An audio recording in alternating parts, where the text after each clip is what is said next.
Typical exercise for a patient in a nursing home, hospital is, okay, sit there and kick your legs, raise your knees, maybe pedal on a pedlar or a lower extremity bike. That's typically what is done. Me, I choose to do something different, and I'm going to tell you and explain my reasons why. I use these exercise balls because, in my opinion, when you sit on a chair and you do exercise, such as this, when you're kicking one leg, this leg doesn't balance you. This leg can be on vacation. In fact, it doesn't even have to be in the picture. You can do this all you want, all day long, and you're not gonna fall, but guess what? You're not gonna improve the strength in your legs, and you're not gonna improve your balance. So, on a chair, the chair is balancing you. Now let's go to the ball. Just like when you walk, when one leg is off the ground, say taking a step forward, taking a step to the side, or even taking a step backwards, whatever foot is in contact with the ground, that's the foot that's balancing. The one that's up, of course, is the one that's moving. So on a ball, the reason why I choose to work my patients out on a ball is because I want them and their body to balance themselves. On a ball, guess what? When one leg is moving, you can see this other leg, it's gonna move just a little bit because it's balancing. The ball's not gonna balance me. My leg that is in contact with the ground is the one that's balancing me, just like if I was walking, but I'm doing it sitting down. So let's go over some exercises that I make my patients do. I always make them do up and down. When we walk in 3 planes. We have a little up and down, we have a little side to side, and of course, we have some forward and backward. You can do all of those things. Up and down, side to side, forward and backward on a ball. And did you know you can combine it all? Look, I am doing circles while I bounce, and I'm doing circles forwards and backwards. Oh, I can go the other way. I can do bouncing the other direction.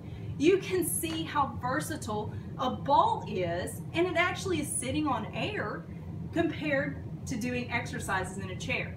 And let me tell you, every one of my patients say, that ball works me out. And they're right. I'm combining so many motions that they don't have to do near as many exercises and take near as long to do those exercises, but they still get a lot of benefit from it. Okay, so let's not do bouncing and weight shifts. Let's do kicking. Let's do knee raises.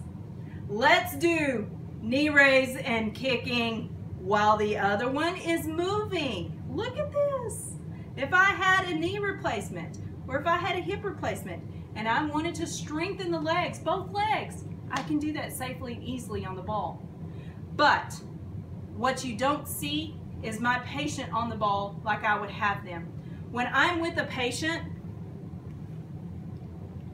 I'm like this behind them.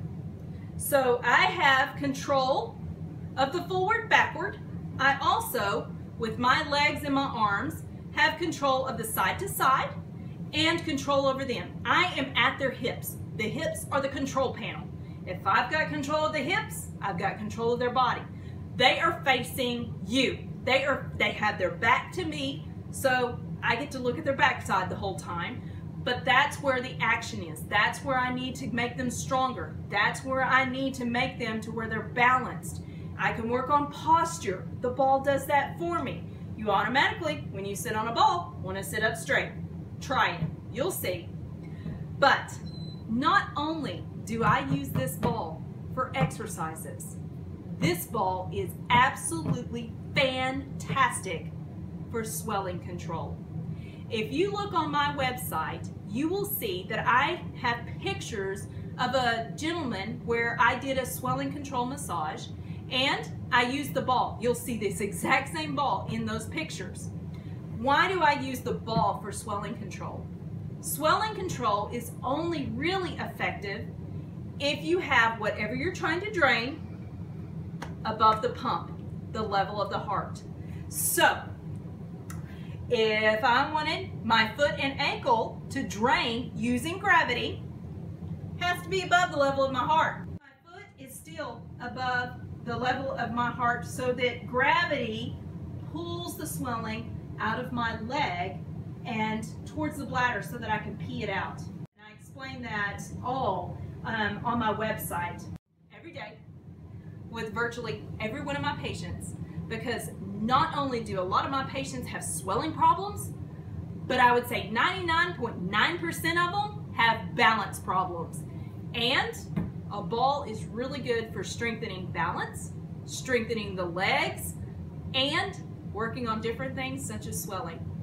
So now, when we come back, I will show you how I tell my patients, if I'm not there, how they can still use a ball if they so choose to go and get a ball for themselves. I'm back now to show you how I have my patients set up doing the ball in their home when I'm not there to do the exercise with them. Let's say they got their own ball. I tell them to come into the kitchen with their ball. I choose a corner in the kitchen. I choose a corner so that the ball doesn't roll away from them backward, and the ball is supported on two sides for side to side and backward control.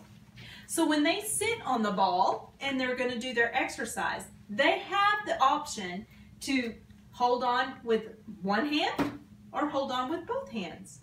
And let's say that they have something wrong with their shoulder to where they can't tolerate having it up like this.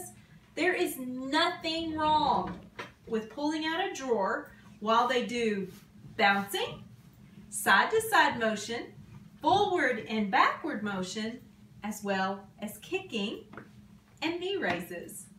So the kitchen is very versatile as far as safety and for setting up the ball to be used in a safe way while they do their home exercise program. If you have any questions or you need to leave me a comment, please feel free. I'm here to help and make life in the home a lot easier. This is Shauna with tipsfromapt.com. Thank you.